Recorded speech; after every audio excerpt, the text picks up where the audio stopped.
All right, so this is a video by Roro. I've actually reacted to one of his videos in the past. The title of this is "You're Not a Real Artist If You Make Content." Now, I feel like he's trying to intentionally grab people with this title, so I'm curious where or what his angle is going to be at this, because I'm not sure if I agree with it or not. It's a lot harder in today's world to be a real artist. It's a lot easier to be a content creator. And I think there is some overlap, but I think they're both about equally. I mean, you can be a real artist if you want. I think there's a lot more pressure for artists to be content creators. I think a lot of people think that they're artists and they're actually content creators, or they were at one point an artist and they became content creators almost on accident. So I feel like you can't really just be an artist. Like you have to like if you're going to school to be an artist, your minor has to be in content creation. Essentially, is kind of what it is. Now, granted, you can just stay in your bedroom and do stuff if you want, but if you want to actually reach people, you kind of have to understand how content flows and moves. It's just kind of what it is. Is it the greatest thing in the world? No. Does it suck? Yeah, it does. But that's just kind of where we're at, unfortunately. let's talk about it. So there was a time where content didn't exist, social media didn't exist. You know, posting yourself working on art was not a required step to becoming successful. But basically, if you want to be an artist and you want to succeed in the modern world, you pretty much have to post content, because how else are people going to find out about you? You know, you could go like the old school ways if you're a fine artist, like going through galleries, or, you know, if you're a musician going on tour, playing local shows, building up your presence in real life that way. And I think those things are still important and are still necessary, and there's a lot of value there. But even then, like sometimes booking a show, you have to have a social media presence. Like if you don't have over 1,000 followers on Instagram, you're probably going to have a hard time finding a show, you know, to play or someone to book you, unless you're putting on your own shows, which, you know, that's a great idea too. But I think the problem is not So far, he's not wrong, but he's kind of saying the obvious. I'm curious where his points are. with content itself. I think that, you know, it is what it is. That's just the world we live in now. That's just how things are. But I think what happens with some people, and myself included, you know, because I make art and I make content and I try to, you know, balance it to the best of my ability. But I think what happens is people start to make content to promote their art, but then the content itself is more successful than their art. So then they just start making content and they just, that's what they do, you know? It's like the artist to content creator pipeline almost. And I think it's easy to get trapped there, and it's easy to, you know, stop working on your art if your content is successful. I think the frame of reference or what he's saying is actually very true, and it's true for many of us. When once we realize that, you know, to reach people, depends if you have a budget, right? So he mentioned a handful of things. He said it didn't used to have to be this way. No, because there were gatekeepers in place. There was no place for artists to just put art out and it just reach people. But you know, introduce the internet and social media and all this other stuff. So it's like this gift and a curse. The gift is you're able to reach people. The curse is you have to do all that stuff yourself. You can't rely on a record label. You can't rely on somebody else to do it. You still can to a degree if you know how to navigate it, but realistically, there's a lot of truth to that. The second piece to this is that the artist to content creator pipeline, if you will, and being able to balance those two things. I think now we're starting to get, you know, now that we've been a part of this ecosystem for a while, we're starting to understand how to navigate and move in it a little bit better.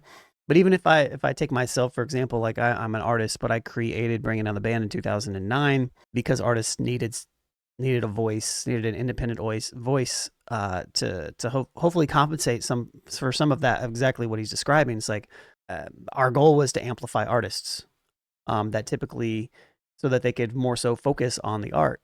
But there's not really a space for us to, even as Bringing Down the Band, to really like do that in a really high way anymore. Because one thing that's really important is connectivity and connection with people nowadays. And so blogs don't really exist. YouTube channels that post music, stuff like that, they're not really as important. There's some communities out there that share music and stuff like that, but it's really more so about the connection that one person has with said artist. And content just happens to be the means to allow that to happen, right? So if I'm out there and I'm just talking about who I am, my hook to get somebody interested in my music is for them to first get interested in who I am. And kind of realistic. I mean, don't get me wrong. You can make the argument, but that's really kind of how it's always kind of been. It's just that it was a lot more mysterious, and Not no mysterious shit. But now it's even more so. Like, because we have instant access to everybody at any given time as a consumer, we want everything. We want that instant gratification right away. And what that means is that, like, if I want to know something about the person that I'm interested in, I want to be able to go and look them up and see what's going on with that person. And even further, like, I want to know if who I am as a person aligns with who they are as a person. And if it's not, then I'm not interested, and I can go find somebody else. Whereas in the past, there's some mystery. You didn't really know. And that teeter-totter, if you will, of or the scale, if you will, of like the power being in the artist side has really kind of swayed to the power being on the consumer side. And so now the consumers are like, I want to know who you are.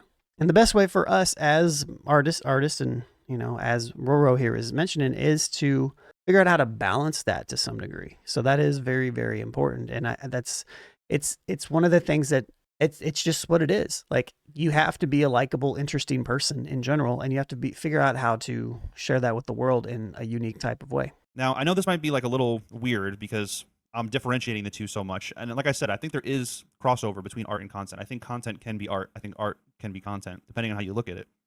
But if you want to be a content creator, great. If you don't care about being an artist or whatever, then just make content, and it is what it is. That's what you want to do. But if you really have a passion for art specifically, and you want to be an artist, and you want to be known for your art, and you want that to be like the forefront of the presentation of what you do online and in the real world, you're going to have to tread lightly in the world of content, because you might get addicted to that attention. Like for me, I'll use myself as an example. I'm a musician. I've made music my whole life. For most of my life, my dream was to be a musician. That's what I thought I wanted to do. Then the older I got, the more I realized that I would rather just my music be for me. And, if people like it, that's cool. I'll share it when I feel ready. But I don't want to have to do things related to music in order for me to succeed and make money. Because I'm very precious with my art. I'm very precious with my music. And I don't want to have to like sacrifice my integrity just to make money and just to be successful. Because you have to do that a little bit sometimes. I mean, everyone's different, but by and large, you kind of have to play the game to win the game. You know what I mean? And that's what this all is. It's a game. It's a lot easier for me to just talk and let my ideas out and make videos about them and not really think about it and not really get too attached to them, because these are just things I'm thinking about all the time, and I can just, let it out, record it, upload it, and just be done with it. And if people like it, that's great. And, people do like it. I've been getting more attention for my videos, especially recently, than I ever did with my music. But this also applies to my real life. So I'll explain, like I said, I've been making music my whole life, but people haven't really come to me. Well, that's also because, art is less, you have to kind of think about like how stuff is consumed. People love drama, and a lot of the titles that this creator Roar has created are extremely like intentional. It's like drama baiting sometimes. And so like even this one, like, you're not a real artist if you make content. Like, you could have worded that differently. So it's drama baiting in the sense that you're going to have people that are going to join your comment or content, not comment on it without even watching the content, but just disagreeing with the title. And that happens a lot. I know, because I create a lot of content. I know how that stuff works. So I guess what I'm saying is it's still a game, and I guess if you care less about your opinions and what you're talking about as opposed to your music, I guess maybe that balances and makes sense. Me in my real life for my music. I made a video recently about your friends not liking your music, and that in my experience has been the case. But what people do come to me for in my real life is for my perspective and my ideas. It started more so with mental health and therapy. A lot of my friends would talk to me about, their mental health struggles. Yeah, unless you're a Michael Jackson, unless you're a major artist or something like that, this is the commonplace for every single person on the planet. It's just what it is. People will be interested in your music if they're interested in you as a human, and that's the path. That's the pathway, that if you are an artist and you want to be an artist, it's like, sure, be who you are in your music, right? But have that connect to who you are in real life as well, and find that balance between those two things. Because I've been to therapy for a while, and I have a lot of experience with therapy and dealing with mental health. And then, people talk to me about music too, but it's always more like conceptual. It's not necessarily like, they don't reach out to me because they like my music. They reach out to me because they like the way I think about art and the way I think about music. So that's why I started putting more effort into my YouTube channel, because that seemed like that's what people wanted from me. I'm saying all this to say, use that as a gauge for what you want to do with art and with content. You know, what are people in your real life coming to you for? If you're making music or you're making art and no one in your real life really cares, you know, maybe make some content so that other people will find out about it. That could be, you know, that could work great. Or if you don't want to make content, then just accept that that's what it is. You know, like, again, everybody's path is different. So don't. Or find somebody or make enough money to where you can hire somebody to create the content for you. That's another option. Take what I'm saying as like this is what you have to do, because I don't even really know what I'm supposed to be doing. I'm just trying things still. I'm just doing what I think feels good and what I enjoy. I enjoy making these videos, so I'm going to keep making these videos. I can kind of give them a path here. I mean, look, I think the frame that you have to approach with this is you can do it all. Like, sure, continue to make your content about the stuff that interests you as a person and as an artist. That is who you are. Number one, continue to make your music, continue to get better at your music. But I would to me, it's all in the marketing. So if you like to make singles, cool. Tie your singles, release your singles out with your content, which he did in his description here. He released a single and you can click on it and listen to it if you want. If you're dropping an album, tie it together, work on your entire album, right? This is like this content piece that he's doing right now could be marketing for his music because it's about him. And what people need to grab onto artists is some sort of, like, we need something to catch on to him. Like, if I like this person if I like Roro as an individual and the things that he's talking about, I'm going to be more inclined to give his music a shot, you know, in the same sense. Like, but if he's an asshole, I'm going to be less inclined to care and I'm going to be more critical of it. Just naturally speaking. I think us as humans, that's how we kind of navigate. Now, if his music isn't as good as I like his content, then that's just going to be what it is. You know what I mean? But if his music is actually good, then it's going to be like, oh, well, he's actually good at what he does. And then that's just going to turn into that momentum, if you will. And it all goes down to like how to gauge and how to grow super fans. You know, there's a way to do this. But as an artist, as somebody who's creating music, if you're making an album, get 10 records, finish them, plan it out. Plan out how you're going to release it. You just have to put thought into it. You just have to try a little bit. It's not just like, oh, I just feel like making content today. Oh, I feel like making a song today. No, like you have to treat it like a job. You don't have to treat the creation portion as a job. Create as you feel, you know, as you need. But then when it's time to finish it, like when it's finished, treat that portion as a job. Treat that portion as, okay, that's finished. Now it's content time. Let's do this. And I think that's all that it is, you know. So enjoy making music. I'm going to keep making music. That's just my path. But I think the water kind of gets muddied when it comes to art and content. And I think ultimately, maybe it doesn't really matter that much. But I think as far as where you are mentally in your intention with creating, I think that's where it is really important. Because if you're fine with people knowing you for your content more than your music, then just make content. Just do that. That's fine, you know? But if you really want people to know you for your music more than your content, you're going to have to figure out another way to make content to promote your music that doesn't have the content supersede your music. I think that's all in the ego, and I don't think that really matters. And again, this is somebody who started a fairly decently successful brand and bringing down the band, but has also been reasonably successful with music in my own mind. And how I put stuff out. Am I one of the biggest producers in the world? No, but am I active and am I doing the stuff that I want to do? Sure. I'm working on producing 2 albums right now for artists, and I'm also working on a solo instrumental project, and I do it at my leisure, and I'm working with who I want to work with, right? But I'm also teaching, I'm also mentoring, I'm also doing all these other things that I want to do as well. I think I don't think one has to necessarily outshine the other. You just have to decide who you are as a person, and if you're okay.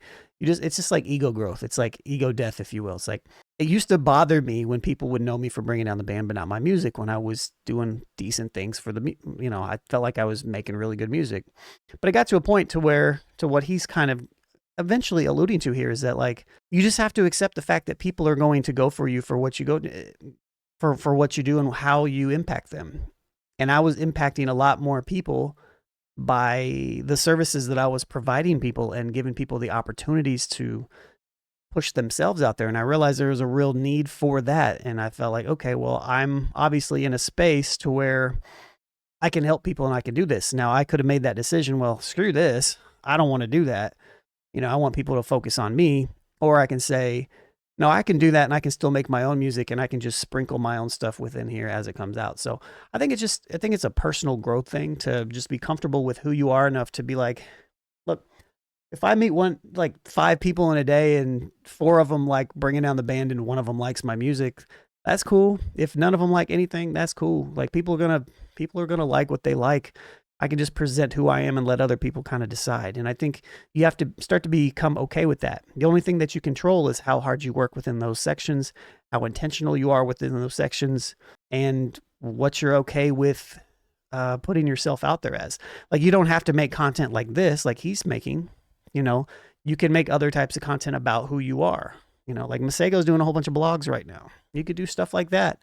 Now, granted, it's a lot easier for somebody like Masego than somebody like Roro, because Masego's already known, he's already established in the stuff that he's doing.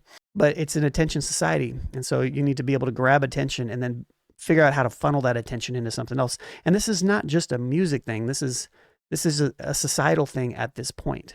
So that makes sense. Let me explain. So, like, let's say you don't care if people know you for your content more than your music. You can do sketches, you can do like trendy things to try to get more attention, because whatever works, it's going to work. And then you can just keep doing that thing and just keep getting more and more eyes on you, But that's only okay if you're okay with that. Because if you start to succeed doing something you don't really like, down the road, you're not going to want to keep doing that. And then you're going to end up kind of being back where you were, not really sure what to do. Which is why it's important to center yourself in the thing that you're doing. Like you are not like, if you want to be a rapper or you want to be a music producer or a video person, like the thing that you're doing is not who you are.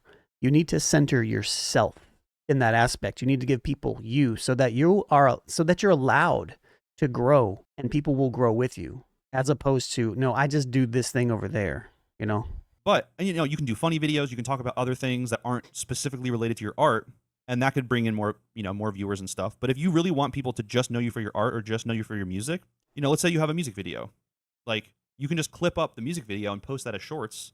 And, maybe it won't get as much attention unless it's like a really amazing song and video, but at least people will know you for your art and music and not for your content. That's just one example. Like I said, it's going to be different for everybody, but I do think it's important as a creator to know what you're doing. At least have an idea. You don't have to have an end goal in mind. You don't have to have an end product in mind necessarily, but I think within yourself, knowing what your intentions are and what you want to create is really important. Because look, even as I'm saying this, you don't have to make content. You don't have to make videos. You don't have to do any of that if you don't want to. That's all just for algorithms on social media platforms owned by giant corporations. That's really what it comes down to. True. You know what I mean? Like, but you still got to. Me succeeding on YouTube is basically just me wanting to get ad revenue from Google. Like, aside from wanting people to hear my ideas and connect with me and see my videos, like, past that, what it ultimately is, I'm like a contractor for Google, and they give me cuts of ad revenue. That's like best case scenario for a successful YouTuber. So if that's not something you want to do, then you don't have to do it. You can just make your art and do whatever you want and just leave it at that. Anyway, let me know what you guys think. Do you feel like it really matters? Is there a big difference between being an artist, being a content creator? How much does that matter to you when it comes to creating? Let me know in the comments if you want. I put a new video out every Sunday. So if you like this video, you can come back next week for a new one, and I'll see you then. I mean, it's a reasonable, I like the fact that he's talking through his ideas, you know what I mean? And I can relate because I understand the frame of mind in general. And I've had a lot of these conversations throughout the years, but I think both can exist at the same time. I think there is something to be said about being known for one specific thing, and I think if you niche down to one specific thing, I do think it's easier. Like if you just want to make content about Grand Theft Auto 5 and all the nuanced things out of it and people know you for that, then that can be your thing. But at the same time, like you can be a multifaceted person. It's just in the approach of how you center yourself in the content. Like if you're just making content and you're just kind of, the content's out there and you're just kind of doing commentary on it, it's different than you invoking your own ideas. What he's doing right here with sharing his ideas is he's centering himself, right? So if I see his name pop up somewhere, maybe I'll check it out, be like, oh, he's that guy that makes that content. Maybe I'll listen to it, right? And sometimes we as artists, we get a little bit sensitive around the fact that, we want the art and the artist in us to be the persona. We want it to embody, we want it to be our identity almost. And to me, that's just a thing that comes with the ego around wanting to be an artist. But we're all artists in our own way. It's just how we can scope and move all that stuff around. So I hope that makes sense. Not trying to bash anybody or anything. This is a pretty good video. So, and generally speaking, I like on as well, like there's a lot to be said about content and people that focus on content first, they have no inherent talent, and then that they just go and they go to different pockets. You know, on the New Old Heads, we just talked about Jello, LiAngelo Ball, and how he's rapping now. And granted, he's been rapping for a little while, but like he's able to perform at the All-Star game because of his networking and because he's popular. You know, it wasn't necessarily that he's not performing there because he's a great artist. He's performing there because he's a face that's known. And I think that kind of ties into this as well. So anyways, yeah, until next time.